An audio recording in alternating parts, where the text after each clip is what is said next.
Hello friends, मैं हूं नूर और आप देख रहे हैं market fact with Noor. Friends, आज मैं बहुत ही इंटरेस्टिंग पॉइंट पे बात करने वाला हूं, जो कि है इन्वेस्टमेंट इंस्ट्रूमेंट। इन्वेस्टमेंट इंस्ट्रूमेंट्स एक ऐसी टॉपिक है जहां इन्वेस्टमेंट तो हर कोई करना चाहता है, बट लेकिन जैसे ही इन्वेस्टमेंट की बात आती है, बहुत सारे क्वेश्चन एक साथ माइंड में आते हैं कि इन्वेस्टमेंट कहाँ करें, कैसे करें। जहाँ हम इन्वेस्टमेंट कर रहे हैं वहाँ पे रिटर्न अच्छे आएंगे या नहीं, वो सिक्योर है कि नहीं, क्या आगे चल के इसकी रिटर्न जो है अच्छी तरह से हमें मिल पाएगा कि नहीं, क्या हम इन्फ्लेशन बीट कर पाएंगे कि नहीं। तो ये बहुत सारे पॉइंट हमारे मन में होते हैं। तो इक्विटी से रिलेटेड जो इक्विटी लिंक्ड प्रोडक्ट्स हैं, उस प्रोडक्ट्स के रिगार्डिंग मैं कुछ आपसे आज बात करूंगा। जैसे कि आप इक्विटी से जुड़े कौन से ऐसे इंस्ट्रूमेंट है जहाँ पे आप इन्वेस्टमेंट कर सकते हैं। कुछ पॉइंट्स मैंने यहाँ पे लिखा हुआ है। ऐसे तो बहुत सारे इंस्ट्रूमेंट है जहाँ पे इक्विटी से जुड़े, जहाँ पे आप इन्वेस्टमेंट कर सकते हैं, लेकिन कुछ पॉइंट्स है जिसको मैं आज बताने की कोशिश करूँगा, जिसमें आप देख सकते हैं। पहली आज जो पॉइंट हम डिस्कस करेंगे वो है डायरेक्ट स्टॉक मार्केट। दूसरा होगा mutual funds. Next NCDs, bonds, capital gain bonds, sovereign gold bonds, REITs and NPS. और भी अगर बात करें तो जैसे कि पीएमएस होते हैं, आईपीओस वगैरह होते हैं। तो पॉइंट्स तो बहुत सारे हैं, लेकिन उसमें से कुछ इंपॉर्टेंस है जिसके बारे में हम यहाँ पे डिस्कस करेंगे। तो ज़्यादा देर नहीं करते हैं और स्टार्ट करते हैं। पहले पॉइंट से डायरेक्ट स्टॉक मार्केट। दोस्तों, डायरेक्ट स्टॉक मार्केट के बारे में अगर जानना चाहें, डायरेक्ट स्टॉक मार्केट यानी हमारे यहाँ जो है एनएससी और बीएससी है, ये दो एक्सचेंज है जो हमारे यहाँ ट्रेडिंग कराती हैं। हम जिस पे शेयर को परचेज कर सकते हैं, सेल कर सकते हैं। डायरेक्ट इक्विटी मार्केट में बहुत सारे सेगमेंट होते हैं जिसमें काम होता है। जैसे कि आप इक्विटी सेगमेंट होता है, इक्विटी डेरिवेटिव होता है, करेंसी, कमोडिटीज़। इसमें बहुत सारे म्यूचुअल फंड होते हैं जो लिस्टेड होते हैं, जिसको ईटीएफ यानी एक्सचेंज ट्रेडेड फंड बोलते हैं। बॉन्ड्स होते हैं जो लिस्टेड होते हैं। गोल्ड बॉन्ड्स जो होते हैं वो लिस्टेड होते हैं, उसमें आप परचेज सेल कर सकते हैं। हमारा स्टॉक मार्केट जो है वो सेबी के द्वारा रेगुलेट की जाती है। सेबी इसके नियम्स बनाती हैं। तो ये सारे पॉइंट पे आज हम बात करेंगे। अगर डायरेक्ट स्टॉक मार्केट के बारे में हम देखें तो सबसे पहले हम समझ लेते हैं इक्विटी। इक्विटी मतलब कि कैश ट्रांजैक्शंस, जैसे कि जहाँ पे आपको जो है किसी कंपनी का शेयर खरीदना है और बेचना है, आप उसे एज अ इन्वेस्टर बाइंग करके रख सकते हैं। जब आपका मन करे आगे आप उसे सेल कर सकते हैं। लोग इक्विटी मार्केट में सेम डे पे भी काम करते हैं, यानी इंट्राडे पे भी काम करते हैं। आज शेयर लिया, आज ही कुछ प्रॉफिट आया, उसे बेच दिया। आप उसे सेम डे में भी कर सकते हैं, या फिर आगे नेक्स्ट डे या कभी भी आने वाले फ्यूचर में कभी भी आपको प्रॉफिट जनरेट होता है तो आप उसे सेल आउट कर सकते हैं। यानी किसी कंपनी को खरीदना और बेचना, सिंपली वे में जो आप काम करते हैं वो इक्विटी सेगमेंट होता है। दूसरा जो होता है इसमें आपको इक्विटी डेरिवेटिव्स यानी वायदा बाजार। इक्विटी डेरिवेटिव्स में जो है दो तरह से काम होता है, फ्यूचर और ऑप्शन। फ्यूचर ऑप्शन के बारे में, इक्विटी डेरिवेटिव के बारे में समझने से पहले हम ये जान लेते हैं कि फ्यूचर में क्या होता है और ऑप्शन में क्या होता है। फ्यूचर यानी आपको कमिंग टाइम में एक कॉन्ट्रैक्ट होता है, जैसे कि करंट मंथ, नेक्स्ट मंथ और फॉर मंथ। यानी आपको एक जैसे कि सपोज लो इसमें इंडेक्स फ्यूचर होता है और स्टॉक फ्यूचर्स में भी होता है। तो फ्यूचर में क्या होता है कि अगर आप इंडेक्स फ्यूचर के बारे में बात करें, मान लो कि सपोज आज निफ्टी 18,000 पे ट्रेड कर रही है, तो इसमें आप एज्यूम करते हैं कि आने वाले 10 दिनों में, हफ्ते दिनों में या महीने दिन में निफ्टी का क्या व्यू है। सपोज करो कि लगता है कि 18,000 से निफ्टी जो है 18,200 या 300 हो जाएगी आने वाले जो है एक हफ्ते में, तो आप यहाँ पे फ्यूचर बाइंग कर सकते हैं। यानी आपको तेज़ी लगता है, आप बुलिश हैं, तो यू कैन बाई फ्यूचर। अगर आपको नेगेटिव व्यू है आपका और आपको लगता है कि नहीं मार्केट यहाँ से नीचे जाएगी, then you can sell future of index और एनी स्टॉक्स। डेरिवेटिव स्टॉक्स होते हैं, बहुत सारे स्टॉक हैं जो आपको डेरिवेटिव सेगमेंट में काम करते हैं, जैसे Reliance, SBI, PNB, ICIC bank, HDFC bank. किसी भी स्टॉक्स में आपको अगर आप बुलिश हो तो आप फ्यूचर बाइंग कर सकते हैं। मंथली कॉन्ट्रैक्ट्स उनके ले सकते हैं, नेक्स्ट मंथ की भी ले सकते हैं या फॉर मंथ की भी आप ले सकते हैं। तो सिंपली ये है, आप मान लो कि फ्यूचर्स में अगर आप काम करते हैं तो आपको एक मंथली कॉन्ट्रैक्ट होता है, उस कॉन्ट्रैक्ट को आप बाइंग करते हैं या सेल करते हैं एज पर योर व्यू कि मार्केट निगेटिव है या पॉजिटिव है। अब दूसरी जो इसमें पॉइंट्स है वो है ऑप्शन। ऑप्शन में क्या होता है कि सेम आपको निगेटिव और पॉजिटिव व्यू के साथ आप इसमें भी काम कर सकते हैं। इसमें जैसे कि वो फ्यूचर में अगर काम करता है तो उसमें उसे ह्यूज मार्जिन रिक्वायर्ड होता है। अगर रिलायंस इंडस्ट्रीज़ के फ्यूचर में आपको काम करना है तो मिनिमम आपको उसका इनिशियल मार्जिन जो है वो पे करना पड़ेगा, जो कि लगभग एज अराउंड मान लो कि 1.25 लाख से 1.5 लाख के बीच में होगा। आप 1.25 लाख और 1.5 लाख है तो निफ्टी आप रिलायंस इंडस्ट्रीज़ के फ्यूचर में काम कर सकते हैं। बट सपोज करो कोई ऐसा बंदा है जिसके पास 1.5 लाख का अमाउंट तो नहीं है, बट उसे पता है कि निफ्टी रिलायंस इंडस्ट्रीज़ का जो है आने वाले टाइम में रेट उसका इंक्रीज़ होने वाला है या मान लो रेट डिक्रीज़ होने वाला है और वो उस डेरिवेटिव सेगमेंट में काम करना चाहता है, बट उसके पास रिक्वायर्ड मार्जिन नहीं है, तो फ्यूचर में काम नहीं कर सकता। तो आपके लिए एक ऑप्शन है ऑप्शन, आप ऑप्शन ट्रेडिंग कर सकते हैं। ऑप्शन जो होता है 2 तरह से काम काम होता है, कॉल और पुट। कॉल का मतलब होता है तेज़ी और पुट का मतलब है मंदी। अगर आज के टाइम में सपोज़ कि रिलायंस इंडस्ट्रीज़ का रेट जो है 2500 का है और मैं यहाँ से बुलिश हूँ, मैं रिलायंस इंडस्ट्रीज़ में ट्रेड लेना चाहता हूँ, तो I can buy A call option. 2500 की कॉल हमने बाइंग कर ली, जो भी रेट चल रहा है उस 2500 की ऑप्शन का जो भी प्रीमियम होगा वो प्रीमियम सिर्फ आपको पे करना होगा और आप सेम कॉन्ट्रैक्ट जो है मंथली कॉन्ट्रैक्ट नेक्स्ट मंथ या फॉर मंथ सेम कॉन्ट्रैक्ट में आप काम कर सकते हैं एक छोटे से अमाउंट से भी। तो जिनके पास फंड की कमी है वो ऑप्शन के थ्रू ट्रेड कर सकते हैं। अगर उनकी तेज़ी का व्यू है तो कॉल में बाइंग करेंगे, अगर मंदी का व्यू है तो पुट बाइंग करेंगे। ये एक मोटा-मोटी कंसेप्ट हुआ आपको फ्यूचर एंड ऑप्शंस का। ये फ्यूचर एंड ऑप्शन जो है डेरिवेटिव इक्विटी के डेरिवेटिव सेगमेंट में इंडेक्स और स्टॉक दोनों होता है जिसमें आप फ्यूचर एंड ऑप्शन कर सकते हैं। दोस्तों अगर मैं ब्रीफ में बताने चाहूँ तो एक सिर्फ आपको डायरेक्ट स्टॉक मार्केट पे ही इतना बड़ा टॉपिक है कि मेरे को घंटे 2 घंटे लग जाएंगे ये डिस्क्राइब करने में। तो मैं एक छोटा सा आपको एक व्यू दे रहा हूँ कि कौन कौन सा इन्वेस्टमेंट इंस्ट्रूमेंट है और कैसे काम हो सकता है। आई विल ट्राई कि इन सारे पॉइंट्स पे मैं अलग अलग वीडियो बना के आपको डालूंगा। आप कमेंट करके बताएं कि अगर अच्छा लगा वीडियो तो मैं आपको फुल वीडियो जो है हर एक पॉइंट्स का बना के दूंगा। नेक्स्ट हम बात करते हैं करेंसी का। करेंसी जो होता है फ्यूचर एंड ऑप्शन में ट्रेड होते हैं, यानी ये डेरिवेटिव सेगमेंट है। ये नॉर्मली हेज के लिए जो यूज़ किया जाता है, लेकिन इसमें स्पेकुलेटिंग यानी ट्रेडिंग भी होता है। करेंसी में फ्यूचर एंड ऑप्शन जो अभी मैंने आपको कंसेप्ट समझाया फ्यूचर एंड ऑप्शन का सेम कंसेप्ट होता है। इसमें जो करेंसी में जो काम होता है वो हमारे यहाँ 4 करेंसी में नॉर्मली काम होता है। यूएसडी आईएनआर यानी dollar, euro INR, GBP INR और जेपीवाई। ये आपको एनएससी और बीएससी दोनों पे ही करेंसी डेरिवेटिव होते हैं, आप वहाँ से ट्रेड कर सकते हैं। इसमें भी काफ़ी अच्छा वॉल्यूम होता है, लोग स्पेकुलेशन भी करते हैं और कोई इंपोर्टर और एक्सपोर्टर होते हैं जो आप अपने कोई products out of India sell करते हैं या आप आउट ऑफ इंडिया से कोई प्रोडक्ट परचेस करते हैं, then you can use currency derivative for hedge your currency. जैसे कि आपको मान लो कि कोई आपको पेमेंट करना है, आप इंपोर्ट करते हो यूएस से या चाइना से, कहीं से भी आप कोई प्रोडक्ट इंपोर्ट कर रहे हो तो आपको पेमेंट करना होता है। नॉर्मली पेमेंट जो होता है वो डॉलर में होता है। सपोज करके आज के डेट पे आप जब आप परचेज कर रहे हो उस समय डॉलर का जो रेट है आईएनआर में वो 82 का है। आपको वो शिपमेंट जो मिलने वाला है वो 10 दिन बाद या 1 महीने बाद मिलना है। तो आपको पेमेंट जिस दिन आपको डील फाइनलाइज होता है उस समय आपको पेमेंट देना पड़ता है। तो जो भी करेंसी का रेट होगा तो यहाँ से रेट उसका जो है बढ़ ना जाए। तो अगर रेट सपोज करो कि 82 से 82.5 हो गया तो आपको 82.5 के हिसाब से पेमेंट करना पड़ता है। तो आप यहाँ से करेंसी यूएसडी बाइंग करके रख सकते हो कि अगर आने वाले 10 दिन में करेंसी का अगर रेट बढ़ता है तो वो कंपनसेशन जो है हमें यहाँ से गेन हो जाएगा। तो नॉर्मली इंपोर्टर और एक्सपोर्टर जो है करेंसी सेगमेंट का यूज़ करते हैं और स्पेकुलेटर भी होते हैं जो आप नॉर्मली आपको अगर जैसे आपका व्यू है कि डॉलर यहाँ से बढ़ने वाला है तो then you can buy dollar, आपको नेगेटिव लगता है तो then you can sell dollar. Same वैसे ही जो है दूसरा सेगमेंट है हमारे यहाँ कॉमोडिटीज़। कॉमोडिटीज़ में जो है 2 एक्सचेंज हमारे यहाँ काम करती है, एमसीएक्स और NCDEX.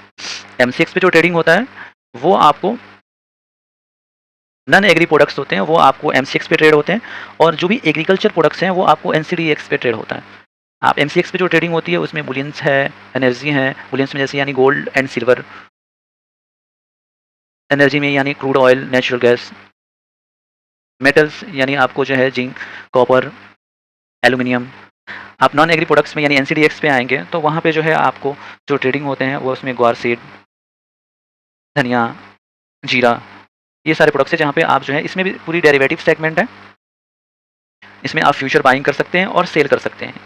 Normally same as a currency commodities भी एक हेज के प्रोस्पेक्टिव से बनाया गया था कि जो भी प्रोडक्शन अगर होता है, कोई किसान अगर एग्रीकल्चर प्रोडक्शन करता है तो उसे बुआई से लेके कटाई तक की अपनी जो है रेट्स या आप प्रोडक्शन जब भी कंप्लीट हो जाता है तो वो यहाँ से हेज कर सकता है। इसमें भी स्पेकुलेटर होते हैं, लोग ट्रेडिंग करते हैं, आप ट्रेडिंग कर सकते हैं। इसमें भी फ्यूचर्स में काम होते हैं नॉर्मली एनसीडीएक्स पे। एमसीएक्स पे अब कुछ जो है एमसीएक्स ऑप्शन डेरिवेटिव भी जो है अवेलेबल्स कर रहे हैं, जैसे अभी गोल्ड एंड सिल्वर में ऑप्शन में काम होता है, नेचुरल गैस, क्रूड ऑयल, इनमें भी ऑप्शंस हैं।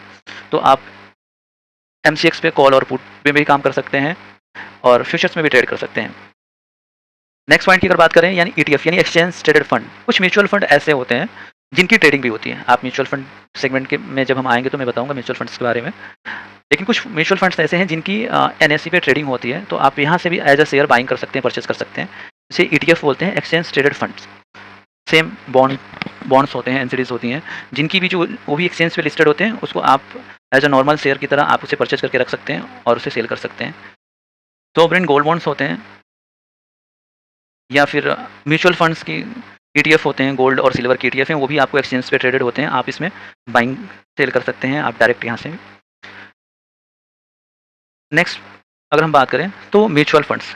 म्यूचुअल फंड्स के बारे में अगर दोस्तों बात करें तो आपने हर जगह एक स्लोगन ज़रूर सुना होगा, mutual fund investment are subject to market risk. हाँ जी दोस्तों, म्यूचुअल फंड बिल्कुल सब्जेक्ट टू मार्केट रिस्क है, क्योंकि इसकी इन्वेस्टमेंट जो होती है वो आपको इक्विटी मार्केट में यानी शेयर बाजार में ही ये भी इन्वेस्टमेंट करता है। म्यूचुअल फंड जो है इन्वेस्टमेंट डायरेक्ट जो है वो स्टॉक मार्केट में ही होता है, बट यहाँ पे हम और आप इन्वेस्टमेंट नहीं करते। हमारे बदले में एक फंड मैनेजर होता है, वो हमारी इन्वेस्टमेंट करता है। म्यूचुअल फंड जो है एक एसेट मैनेजमेंट कंपनी होती है जो एक कैरेक्टराइज फंड, एक फंड को क्रिएट करते हैं और उस फंड को मैनेज करने के लिए एक फंड मैनेजर अपॉइंट करते हैं। वो फंड मैनेजर मार्केट से फंड इकट्ठा करते हैं, जैसे कि आपका, मेरा और अलग अलग लोगों से पैसे लिए, और सारे पैसे को एक साथ डिसाइडेड कैटेगरीज में वो इन्वेस्टमेंट करते हैं। फंड मैनेजर जो होते हैं एक हाई क्वालिफाइड पर्सन होता है, जो हाईली एक्सपीरियंस भी होते हैं। वो आपको डायरेक्ट मार्केट में जब इन्वेस्टमेंट करते हैं, मार्केट इन्वेस्टमेंट करने से पहले आपका जो है हर स्टॉक का पे रिसर्च करते हैं, कैसे कहाँ पे इन्वेस्टमेंट करना है, कब प्रॉफिट बुक करना है, कब वहाँ से एग्जिट हो जाना है उस स्टॉक से। तो ये सारी चीज़ें जो है फंड मैनेजर पे डिपेंड करता है। इसके लिए वो नॉर्मली जो है फंड मैनेजर जो है एक नॉमिनल चार्ज भी करते हैं, लगभग जिसको म्यूचुअल फंड में जो चार्जेस लगते हैं उसको एक्सपेंस रेशियो बोलते हैं। एक्सपेंस रेशियो जो लगभग जो है 1 से 2% के बीच में होता है, हर फंड की अकॉर्डिंग होती है। और म्यूचुअल फंड भी अगर जैसे कि डायरेक्ट शेयर मार्केट में इन्वेस्टमेंट है तो ये भी सेबी द्वारा रेगुलेटेड है। म्यूचुअल फंड इन्वेस्टमेंट जो है वैसे लोगों के लिए काफ़ी अच्छा एक इंस्ट्रूमेंट है जिनके पास जैसे जो सैलरी होल्डर पर्सन है या बिजनेसमैन कोई भी है। हमारे और आपके पास जो सैलरी होल्डर है या बिजनेस में कहीं इन्वॉल्व में है, तो इतना टाइम नहीं है कि हम बैठ के ये देखें कि कौन से स्टॉक में बाइंग करना चाहिए, कौन से सेक्टर में बाइंग करूँ, बाइंग करूँ, कब प्रॉफिट आ गया उसे बुक कर लूँ। तो इसके लिए म्यूचुअल फंड एक सही जगह है। आप वहाँ पे सिर्फ पैसा देंगे और आपको जो ये सारे काम जो करने हैं आपके बदले में वो फंड मैनेजर करेगा, वो आपका फंड मैनेज करेगा। इसमें जो म्यूचुअल फंड में जो है 2 तरह से इन्वेस्टमेंट होता है, एक लमसम, दूसरा जो है SIP, systematic investment plan. SIP आज के डेट में काफ़ी फेम है, हर कोई जानता है SIP। यानी आप मंथली कुछ अमाउंट, आप डिसाइडेड अमाउंट एक डिसाइडेड डेट को आपके बैंक अकाउंट से डिडक्ट हो जाता है ऑटोमेटिक। आप मैंडेट साइन करके रखते हैं अपने बैंक के साथ में, वो अमाउंट जिस डेट को आपने इंस्ट्रक्शन दी हुई है उस डेट को आपके बैंक से वो फंड डिडक्ट होता है और म्यूचुअल फंड एमसीज को चला जाता है। जिसमें एक बेनिफिट ये है कि ये सिस्टमैटिक हो जाता है, इसलिए नाम भी इसका है सिस्टमैटिक इन्वेस्टमेंट प्लान। यानी आप हैबिचुअल हो जाते हैं, कई बार आपको पता भी नहीं चलता है और आपका वो इन्वेस्टमेंट डेली बेसिस पे होते रहता है। तो SIP काफ़ी अच्छा चीज़ है, हर किसी को करना चाहिए। या मिनिमम SIP जो है 500 रुपये से भी हो जाता है। आजकल 100 रुपये से भी स्टार्ट हो गई है। एमसीज हाउस जो है 100 रुपये से भी इन्वेस्टमेंट दे रही हैं पर मंथ का, आप कर सकते हैं। आप म्यूचुअल फंड में देखेंगे तो म्यूचुअल फंड में जो फंड्स होते हैं वो कैटेगराइज होते हैं। इसमें जो है आपको इक्विटी फंड है, डेट फंड है, लिक्विड फंड है। इक्विटी फंड में भी आएंगे तो इक्विटी फंड में कई तरह के फंड होते हैं, जैसे लार्ज कैप जो फंड होता है, नॉर्मली इसमें जो इन्वेस्टमेंट होता है वो ब्लू चिप शेयरों में, निफ्टी 50 के जो शेयर्स हैं उसमें इन्वेस्टमेंट होता है। डायरेक्ट मार्केट कंपेरिजन में काफ़ी इसमें जो है एक फंड में कई सारे स्टॉक्स होते हैं, तो इसलिए ये डाइवर्सिफाई होता है। आप डायरेक्ट इन्वेस्टमेंट करने जाएंगे उसके कंपेरिजन में म्यूचुअल फंड जो है काफ़ी हद तक जो है कम रिस्की होता है, क्योंकि इसमें जो है आपके छोटे अमाउंट में भी आपकी पोर्टफोलियो जो है डाइवर्सिफाई होती है। मिड कैप, यानी मिड कैप में जो है जो शेयर्स होते हैं उनमें इनमें आपकी इन्वेस्टमेंट जाती है। मिड कैप लार्ज कैप की कंपेरिजन में ज़्यादा रिस्की होता है, बट इसका रिटर्न भी एज कम्पेयर टू रिस्क आपको थोड़ा सा ज़्यादा मिलता है लार्ज कैप से। स्मॉल कैप लार्ज और मिड कैप से ज़्यादा रिस्की होता है, बट इसका जो है रिटर्न भी इनसे ज़्यादा होता है। एक और फंड होता है दोस्तों मल्टी कैप, जिसमें आपको लार्ज, मिड और स्मॉल कैप तीनों का मिक्सचर होता है। जिसमें आपकी मल्टी कैप के थ्रू आप इन्वेस्टमेंट करेंगे तो उसमें आपका पैसा जो है लार्ज कैप में भी लगेगा, मिड कैप में भी लगेगा और स्मॉल कैप में भी लगेगा। Next, tax saver. दोस्तों म्यूचुअल फंड्स में जो है टैक्स सेवर फंड में वैसे लोग काफ़ी इन्वेस्टमेंट करते हैं जिनको 80C की डिडक्शन की रिक्वायरमेंट पड़ती है। 1.5 लाख 80C के अंडर आप इन्वेस्टमेंट कर सकते हैं, जिसमें आपको उस पे इन्वेस्टमेंट पे टैक्स रिबेट मिलता है। टैक्स सेवर फंड में अगर आप इन्वेस्टमेंट करते हैं तो आपको 3 साल का लॉकिंग पीरियड होता है, इसे ELSS भी बोलते हैं। इसमें आपको जो है इन्वेस्टमेंट आपकी 3 साल के लिए लॉकिंग रहेगा, 3 साल से पहले वो पैसे आप नहीं निकाल सकते, बट आपको उसमें 1.5 लाख तक के अमाउंट पे आपको जो है टैक्स रिबेट मिलता है पर ईयर। सेक्टोरियल फंड्स यानी आपको जैसे लगता है कि मुझे किसी स्पेसिफिक सेगमेंट यानी सेक्टर में इन्वेस्टमेंट करना है, जैसे कि IT, फाइनेंस, रियल एस्टेट्स, तो आप सेक्टोरियल फंड्स होते हैं, उसके थ्रू आप इसमें इन्वेस्टमेंट कर सकते हैं। इंटरनेशनल फंड्स वैसे फंड्स होते हैं जिसमें आपकी इन्वेस्टमेंट जो होती है आउट ऑफ इंडिया के जो शेयर्स हैं, जो इंडिया में लिस्टेड नहीं है, आउट ऑफ इंडिया है, उन शेयरों में आपकी इन्वेस्टमेंट होती है। जैसे ऐसे शेयर्स जैसे मान लो अमेजॉन, अलीबाबा, माइक्रोसॉफ्ट, इन सब शेयरों में अगर आपको इन्वेस्टमेंट करना है तो म्यूचुअल फंड के इंटरनेशनल फंड्स में आप इन्वेस्ट कर सकते हैं।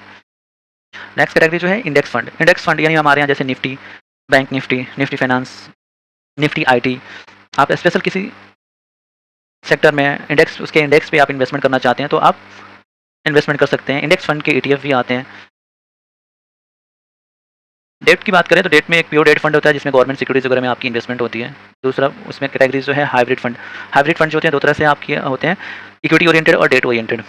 हाइब्रिड फंड यानी आपका जो है ये मिक्सचर होता है डेट और इक्विटी का। इसमें कुछ पोर्शन जो है आपका इक्विटी में इन्वेस्ट होता है और कुछ पोर्शन जो है आपको डेट में इन्वेस्टमेंट होता है। ये इन्वेस्टमेंट वैसे लोगों के लिए काफ़ी अच्छा होता है जो इक्विटी की रिटर्न तो चाहते हैं बट ज़्यादा रिस्क लेना नहीं चाहते कि नहीं कुछ पैसा मेरा सिक्योर्ड रहे और कुछ पैसा जो है मेरा इक्विटी में भी लगे, कुछ ग्रोथ भी करे और कुछ फिक्स भी रहे, तो आप हाइब्रिड फंड के साथ में जा सकते हैं। दूसरा जो है गोल्ड एंड सिल्वर फंड्स हैं। हर एमसीज के पास जो है गोल्ड और सिल्वर फंड्स आज के डेट में अवेलेबल है। आप जो है गोल्ड और सिल्वर में इन्वेस्टमेंट करना चाहते हैं तो गोल्ड एंड सिल्वर फंड्स के साथ में जा सकते हैं। लिक्विड फंड जो होता है वो लिक्विडिटी यानी शॉर्ट टर्म इन्वेस्टमेंट है। जैसे मान लो कि 1 महीने के लिए इन्वेस्टमेंट करनी है, 2 हफ्ते के लिए, 2-3 महीनों के लिए, 6 महीनों के लिए, तो आप लिक्विड फंड में इन्वेस्टमेंट करते हैं। ये ट्रेजरी बॉन्ड्स वगैरह में इन्वेस्टमेंट करते हैं नॉर्मली। और नॉर्मली ये फंड जो है कॉर्पोरेट्स जो है वो ज़्यादा यूज़ करती हैं, जिनके पास सपोज करो कि मंथ के लास्ट में एम्प्लॉय को सैलरी देनी है, 5 तारीख को 7 तारीख को सैलरी जानी है, लेकिन फंड जो है 30 तारीख को पड़ा हुआ है इनके बैंक अकाउंट में, तो करंट अकाउंट्स में कोई इंटरेस्ट नहीं मिलता, उस पैसे पे कोई ग्रोथ नहीं है, तो वो लिक्विड फंड में पार्क कर लेते हैं। हफ्ते 10 दिनों के लिए जो भी फंड जब तक सैलरी डिस्ट्रीब्यूट नहीं करते हैं तब तक वो फंड पड़ा हुआ है, उस पर कुछ ना कुछ आपको रिटर्न मिल जाता है, तो देन लिक्विड फंड उसके लिए होता है। अगर short term very short term funds. दूसरा पॉइंट्स हम डिस्कस कर लेते हैं। ऐसे हमने थोड़ा बहुत तो बॉन्ड्स वगैरह के बारे में देखा ही। NCDs bond and capital gain bonds. NCDs जो है नॉन कन्वर्टिबल डिवेंचर्स, ये एक फिक्स इनकम सिक्योरिटीज होता है, ठीक है। एनसीडीज भी जो है आपको एनएससी और एनएससी पे लिस्टेड होता है, आप वहाँ से परचेज सेल इसको कर सकते हैं। आप इसे एक एफडीज़ का जो है अल्टरनेटिव बोल सकते हैं। इसमें आपको एक फिक्स इंटरेस्ट मिलता है। दूसरा चीज़ जो है इसमें आपको ट्रेडेबल होता है, तो जब चाहे आप जो है उसे एग्जिट कर सकते हैं। एफडीज़ जैसे बैंक में एफडीज़ हो गई कि नहीं, आप अगर आपने 10 साल के लिए एफडी करा हुआ है तो उससे पहले आप निकलने से आप उसे ब्रेक नहीं करते। अगर ब्रेक करते हैं तो उसमें आपको चार्ज कट जाते हैं, तो आपको वो इशू यहाँ पे नहीं है। ट्रेडेबल है, जब चाहे आप उसे बेच के निकल सकते हैं। इसमें जो वेरी शॉर्ट टर्म के लिए आपको टेन्योर जो है मिल जाते हैं, जैसे मान लो कि 12 महीने के लिए, 24 महीने के लिए। तो शॉर्ट टर्म इन्वेस्टमेंट अगर आप एवरेज की तरह चाहते हैं तो आप एनसीडीज जा सकते हैं। जस्ट लाइक नेक्स्ट पॉइंट भी है बॉन्ड्स, ये भी एक फिक्स इंस्ट्रूमेंट है। बॉन्ड्स जो होता है, जैसे किसी कंपनी को पैसे की रिक्वायरमेंट होती है तो बैंकों से लोन लेके नहीं बल्कि वो पब्लिक से पैसे लेना चाहती है, तो वो बॉन्ड इशू करते हैं। उस बॉन्ड पे जो है एक फिक्स इंटरेस्ट आपको मिलता है अगर आप इसमें इन्वेस्टमेंट करते हैं। इसमें गवर्नमेंट भी बॉन्ड निकालती है, स्टेट गवर्नमेंट्स हो या सेंट्रल गवर्नमेंट्स हो, उनके भी होते हैं। कॉर्पोरेट जो है वो भी इशू करते हैं, तो ये काफ़ी हद तक सिक्योर्ड होता है, आप इसमें इन्वेस्टमेंट कर सकते हैं। Capital gain bonds. Capital gain एक ऐसा इंस्ट्रूमेंट है जिसमें आपको, अगर आपने कोई प्रॉपर्टी या कोई एसेट सेल करा, जैसे मान लो आपके पास एक फ्लैट था जो आपने परचेज करके रखी थी, अभी आपने उसे सेल करा है, उसमें आपको जो भी आप सेल पे आपको कुछ प्रॉफिट में आपने उसे सेल करा हुआ है, तो जो भी आपका प्रॉफिट है उसमें आपको उस प्रॉफिट पे जो भी प्रॉफिट हुआ उसमें आपको टैक्स देना पड़ता है। बट अगर वो प्रॉफिट अमाउंट आप जो है कैपिटल गेन बॉन्ड्स में इन्वेस्टमेंट करते हैं तो वो आपको वहाँ पे टैक्स रिबेट मिल जाता है, आपको उस पैसे पे टैक्स नहीं लगता। आप लेकिन जो भी आप इन्वेस्टमेंट करेंगे वो आपको 5 साल के लिए लॉकिंग हो जाएगा, आप उसे 5 साल से पहले नहीं निकाल सकते। ये जो है एक फिक्स इंटरेस्ट मिलता है, इसमें आपको 5.25 का आपको इंटरेस्ट मिलता है, आपको वो रिटर्न्स होते हैं 5.25 का। इसमें जो आप इन्वेस्टमेंट कराती हैं वो कंपनियाँ REC है, PFC है, IRFC है, ये सारी कंपनियाँ जो इसमें इन्वेस्टमेंट करती हैं, इन्वेस्टमेंट कराती हैं आपको। मैक्सिमम इसमें जो है आप 50 लाख तक की इन्वेस्टमेंट कर सकते हैं। तो ये एक इंस्ट्रूमेंट वैसे लोगों के लिए काफ़ी अच्छा है जो प्रॉपर्टी में परचेज सेल करते हैं और कुछ प्रॉफिट कमाते हैं। देन वो इन्वेस्टमेंट कर उस प्रॉफिट अमाउंट को इन्वेस्ट कर सकते हैं या कैपिटल गेन बॉन्ड्स में टैक्स बचाने के लिए। Next sovereign gold bond. Sovereign gold bond जो है गोल्ड की इन्वेस्टमेंट है। वैसे लोग जो गोल्ड में इन्वेस्टमेंट फिजिकल गोल्ड खरीदते हैं उनके लिए काफ़ी अच्छा इंस्ट्रूमेंट है। फिजिकल गोल्ड खरीदते हैं तो बहुत सारी चीज़ें आपको देखनी पड़ती हैं, क्या प्योरिटी है, जो मैं गोल्ड खरीद रहा हूँ वो सही है जहाँ से खरीद रहा हूँ, क्या इसका रीसेल वैल्यू मुझे मिल जाएगा, मेकिंग चार्ज देने पड़ते हैं। फिर आपको जो है जब आप उसे सेल आउट करने जाते हो तो मेकिंग चार्ज डिडक्ट हो जाता है आपको। फिर वो गोल्ड परचेज करने के बाद उसे आप रखने के लिए आपका टेंशन होता है कहाँ उसको ऐसे जगह पे रखें कहीं चोरी ना हो जाए या कोई भी चीज़ें। इन सारे टेंशन से आप दूर होके और गोल्ड में इन्वेस्टमेंट करना चाहते हैं तो आपके लिए सोवरेन गोल्ड बॉन्ड काफ़ी अच्छा जो है ऑप्शन है। ये RBI इशू करती है तो ये आपको जो है सिक्योर है, प्योरिटी की पूरी गारंटी होती है। ये आपको इलेक्ट्रॉनिक फॉर्म में मिलता है। ये आपका डीमेट अकाउंट में जैसे शेयर होते हैं वैसे आपके डीमेट अकाउंट में ये गोल्ड के बॉन्ड्स भी आप रख सकते हैं। देन आपकी सिक्योरिटी की कोई टेंशन हट गई, आपको यहाँ पे प्योरिटी की टेंशन हट गई, मेकिंग चार्ज का कोई टेंशन नहीं है, ट्रेडेबल है तो आप जब चाहो तब उसे बेच के निकल सकते हो। गोल्ड की जैसे रेट अप्रिशिएट होगा वो आपकी वैल्यू वहाँ पे भी अप्रिशिएट करेगी। एडिशनल बेनिफिट आपको 2.5% का इंटरेस्ट भी देती है RBI आपको इस पर। तो काफ़ी अच्छा ऑप्शन है, आपको रखने की कोई टेंशन नहीं, गोल्ड चोरी हो जाए उसका कोई डर नहीं है, जब चाहें बेच के निकल सकते हैं और साथ में आप इंटरेस्ट भी अर्न कर सकते हैं। तो गोल्ड लवर्स के लिए काफ़ी अच्छा इंस्ट्रूमेंट है। नेक्स्ट हम बात करते हैं REITs, real estate investment trust. दोस्तों ये आज के टाइम में अभी इतना ज़्यादा फेम नहीं है लेकिन काफ़ी अच्छा इंस्ट्रूमेंट है रियल एस्टेट प्रेमियों के लिए। अगर आप रियल एस्टेट में इन्वेस्टमेंट करना चाहते हैं बट आप वो इन्वेस्टमेंट नहीं कर पाते हैं क्योंकि अगर आप कुछ ऐसे जगहों पे जैसे ऐसी प्रॉपर्टी में इन्वेस्टमेंट करना चाहते हैं जहाँ से रेंट आए बट आपके पास उतनी बजट नहीं है, आप बड़े प्राइम लोकेशन पे आप प्रॉपर्टी नहीं ले पाते हैं क्योंकि आपके पास मान लो कि बड़ी बजट नहीं है, आप वहाँ पे लेने जाओगे तो कम से कम वहाँ पे स्टार्ट ही होता है 10 करोड़ 15 करोड़ की आपकी प्रॉपर्टी स्टार्ट होगी। बट आप वैसे प्राइम लोकेशन पे आप इन्वेस्टमेंट करना चाहते हैं और छोटे अमाउंट से भी करना चाहते हैं, रेंटल इनकम लेना चाहते हैं तो आपके लिए बहुत ही सटीक एक इंस्ट्रूमेंट है REITs जो है आप एक छोटे से अमाउंट में भी प्रॉपर्टी में प्राइम लोकेशन पे इन्वेस्टमेंट कर सकते हैं। अपनी म्यूचुअल फंड तो नहीं बोलेंगे बट इसकी थीम जो है जैसे इन्वेस्टमेंट का जो तरीका जो है जस्ट लाइक म्यूचुअल फंड है। आप महीने की एक छोटे छोटे अमाउंट के साथ इसमें इन्वेस्टमेंट कर सकते हैं। REITs जो है एक ट्रस्ट होता है जो प्रॉपर्टी में इन्वेस्टमेंट होता है। इनकी इन्वेस्टमेंट जो होती है नॉर्मली 80% इन्वेस्टमेंट जो है कमर्शियल प्रॉपर्टीज़ में करते हैं, यानी वैसी प्रॉपर्टीज़ जहाँ से आपको अर्निंग आए, जैसे कोई मॉल्स वगैरह जो होते हैं उसमें इन्वेस्टमेंट हो गई, उससे जो है डेली जो रेंट आता है उस रेंट को फिर आपको जो है जो भी इन्वेस्टमेंट होता है उसमें इन्वेस्टर होते हैं उसमें डिस्ट्रीब्यूट करा जाता है। ये एक बहुत बड़ा पॉइंट है। इसमें प्लीज़ आप कमेंट करके ज़रूर बताना कि REITs में आपको इन्वेस्टमेंट का अगर इंटरेस्ट है तो मैं पूरा एक फुल वीडियो बनाऊंगा सिर्फ REITs के बारे में जहाँ पे एक एक पॉइंट आपको डिस्क्राइब करके बताऊंगा। इसमें जो है मोटा मोटी में एक आपको अभी की वीडियो में जो है एक व्यू दे रहा हूँ कि इसमें आप इन्वेस्टमेंट कर सकते हैं। बेनिफिट जो है इसके काफ़ी सारे हैं। आपको एक रेंटल इनकम आएगा, आपका जो है इन्वेस्टमेंट आप जैसे कि सपोज करो कि आपके पास 1 करोड़ भी है तो आप अगर प्राइम लोकेशन पे जा रहे हो तो कमर्शियल प्रॉपर्टीज़ में आपको एंट्री माइट भी ना मिले, फिर भी नहीं मिले, लेकिन आप इस 1 करोड़ की इन्वेस्टमेंट कर रहे हो या 50 लाख की आपके पास इन्वेस्टमेंट करने का अमाउंट है, इस अमाउंट में आपके कई सारे प्राइम लोकेशन पे आपका इन्वेस्टमेंट हो जाएगा REITs के थ्रू। क्योंकि REIT जो ट्रस्ट इन्वेस्टमेंट है जो भी इनका फंड होगा इसमें कई सारी कमर्शियल जगहों पे, कई सारे स्टेट्स में, कई सारे बड़े प्रॉपर्टीज़ में इनकी पैसे जो इन्वेस्टमेंट होगा आपसे same just like mutual fund, जैसे म्यूचुअल फंड इन्वेस्टमेंट करती है कि मेरा पैसा, आपका पैसा और 10 जनों का पैसा एक साथ इकट्ठा करा और फिर उसे जो है किसी फंड में इन्वेस्टमेंट करते हैं, वैसे ही रियल एस्टेट जो ट्रस्ट होते हैं वो भी आपका पैसा, मेरा पैसा और लोगों के पैसा एक साथ इकट्ठा करके कमर्शियल प्रॉपर्टीज़ में इन्वेस्टमेंट करते हैं और कई सारे प्रॉपर्टीज़ में उनकी इन्वेस्टमेंट होती है तो वो आपका डाइवर्सिफाई होता है। यहाँ पे भी जो है आप दूसरा बेनिफिट जो है ये है कि सपोज करो कि आप प्रॉपर्टी में इन्वेस्ट आप इंडिविजुअली कर भी लेते हो तो कई सारे टेंशन होते हैं, वो प्रॉपर्टी सही है कि नहीं, रजिस्ट्री आप चेक करना, उसकी जो चैन वगैरह जो है वो ठीक है कि नहीं, अगर मैंने फिर इन्वेस्टमेंट कर भी दिया इन सारी चीज़ों को देख के तो कोई लीगल केस वगैरह तो नहीं है, फिर उसको रेंट पे चढ़ाना, रेंटर ढूंढना, फिर रेंट कलेक्ट करना, कहीं बीच में कोई रेंटर चला गया तो फिर से रेंटर ढूंढना, तो ये सारी चीज़ें जो है वो आपको आपके बदले में ट्रस्ट मैनेजर जो होगा वो करेगा। ये इनकी हेडक होगी, आपकी कोई हेडक नहीं होगा। आपको जो है हाफ ईयरली इसमें रेंटल इनकम आपको आ जाएगा। नॉर्मली जो है ये half yearly as a dividend आपको रेंटल इनकम आता है। वो आपके अकाउंट्स में पैसे आ जाएंगे, आपकी इन्वेस्टमेंट पड़ी हुई है, सारी टेंशन जो है ट्रस्ट मैनेजर जो है उसका है, वो सारी चीज़ें देखेंगे। और इसमें जो है आपको वो पैसे जो है हर महीने डिविडेंड आने की भी कई हद तक गारंटी होती है, क्योंकि रिट्स का नॉर्म्स है कि आपको जो भी प्रॉफिट होता है उस प्रॉफिट को यूनिट होल्डर में आपको डिवाइड कर देना होगा। एज अ डिविडेंड आपको मिनिमम 90% जो है प्रॉफिट का पार्ट जो है डिस्ट्रीब्यूट करना ही करना है। ये जो इन्वेस्ट, अब हम बात करते हैं इसमें इन्वेस्टमेंट कैसे कर सकते हैं। दोस्तों काफ़ी इजी है। अगर आपका डीमैट अकाउंट है और आप स्टॉक मार्केट में ट्रेडिंग करते हैं तो आप अपने डीमैट अकाउंट की तरह एक नॉर्मल शेयर की तरह इसमें भी इन्वेस्टमेंट कर सकते हैं। ये जो है एक्सचेंज पे लिस्टेड होते हैं। अभी जो है अपने यहाँ 3 रीट्स जो है लिस्टेड है, mind space, business P रीट्स, ambiences office park और ब्रोकफील्ड। एक और मैं एडिशन कर देता हूँ, अभी एक IPO रिट्स कंपनी ने लॉन्च करा है, वो भी आपको जो है नेक्सस के नाम से, वो भी आपको लिस्टेड हो जाएगा अभी मार्केट में, तो एक 4 हो जाएंगे ये।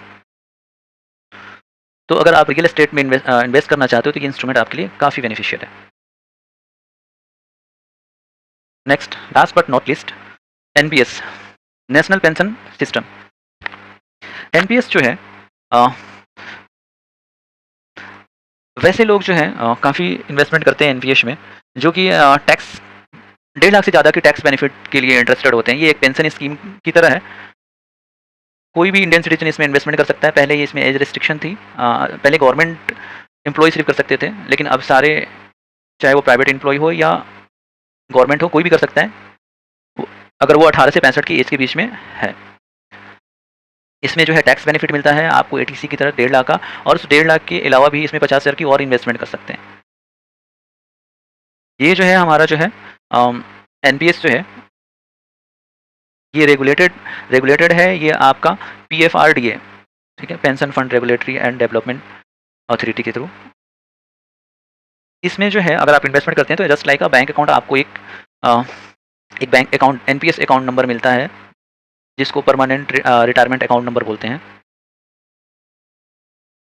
आपने अगर एक वन टाइम अगर अपने अकाउंट खोल दिया तो वो इंडिया में किसी भी बैंक के, तो वो एक ही आप मतलब कि एज अ पैन, जैसे पैन नंबर आपको एक सिंगल पैन नंबर अलॉट होता है ना एक पर्सन पे, सेम वैसे ही NPS के अकाउंट जो है अकाउंट नंबर एक आपको जो है परमानेंट, यानी एक बार आपने इन्वेस्टमेंट कर ली वही अकाउंट आपका आपकी लाइफ टाइम चलेगा। NPS में जो इन्वेस्टमेंट होता है वो नॉर्मली इक्विटी और कॉर्पोरेट बॉन्ड, गवर्नमेंट सिक्योरिटीज वगैरह में इन्वेस्टमेंट होता है।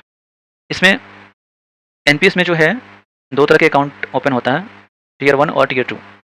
NPS भी काफ़ी बड़ा मतलब एक पॉइंट्स है जिसमें काफ़ी हद तक मैंने थोड़ी बहुत चीज़ें आपको कवर करने की कोशिश करी हुई है, बट डिटेल्स मैंने अभी पूरी डिटेल्स के साथ में नहीं बनाया हुआ है यहाँ पे।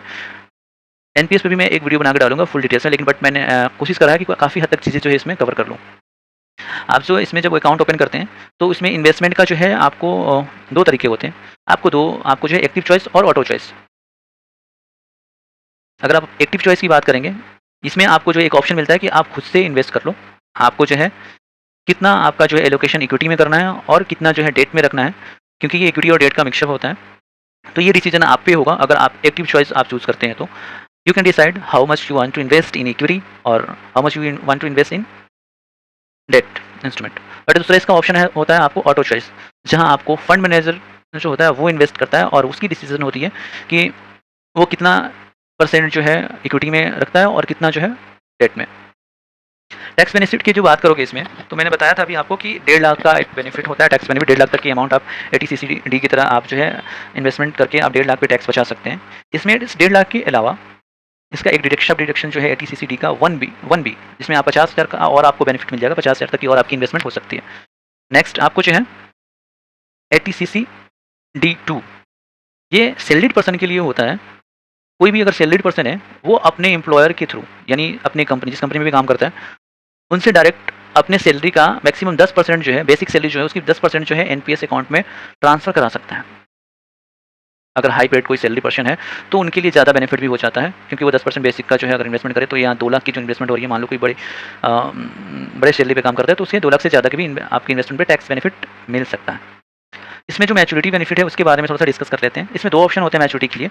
आपको जो है इसकी जो पैसे इन्वेस्टमेंट जो आप करते हैं वो 60 साल से पहले आप विड्रॉ नहीं कर सकते। इसमें आपको कुछ पॉइंट्स है जिसके आप जहाँ पे आप इन्वेस्टमेंट कर सकते हैं। अगर मान लो कि कोई मेडिकल है, मेडिकल इमरजेंसी या चाइल्ड मैरिज वगैरह है, उस केस में आपको 1-2 पॉइंट्स दिए हैं, उसके थ्रू उसके वैसी रिक्वायरमेंट बनी तो आप सिर्फ पैसे इन्वेस्टमेंट करते हैं। अदरवाइज़ आपका पैसा जो है 60 सालों तक आप इन्वेस्टमेंट कर सकते हैं। आपका एज जब 60 साल होगा तब जाके आप इस पैसे को निकाल सकते हैं। पहला ऑप्शन जो होता है, आप जो है जैसे ही आपका 60 साल हो उस समय आपने नेक्स्ट 10 साल के लिए उस पैसे को री इन्वेस्ट कर दिया और as as a date age of 70 आप 70 के जब होंगे उस समय आपको पूरा पैसा एक साथ मिल जाएगा।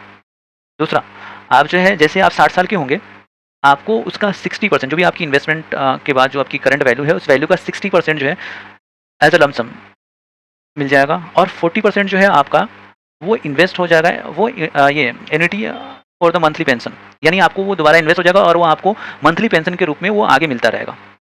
तो ये दो तरह की इसमें मैच्योरिटी होती है। तो दोस्तों मैंने आज इन सारे पॉइंट्सों पे डिस्कस करा और कोशिश करी कुछ इन्वेस्टमेंट इंस्ट्रूमेंट के बारे में बताने के लिए। आगे भी मैं ऐसे पॉइंट्स लेके आता रहूँगा। आई होप कि वीडियो आपको अच्छा लगे। प्लीज़ लाइक एंड कमेंट और मैं इस हर टॉपिक पे एक सेपरेट वीडियो बनाऊँगा पूरी डिस्क्रिप्शन के साथ। तो प्लीज़ कमेंट करके ज़रूर बताइए अगर आप वीडियो चाहते हैं सारे पॉइंट्स पे एक फुल्ली डिस्क्राइब करके। Thank you.